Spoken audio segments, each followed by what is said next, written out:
Mason. Hi. How are you?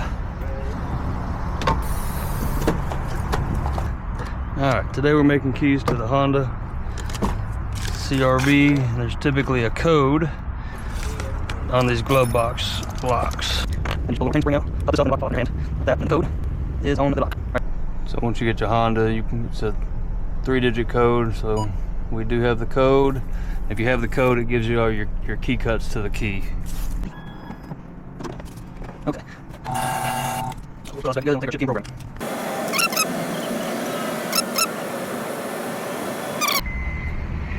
And then it goes off.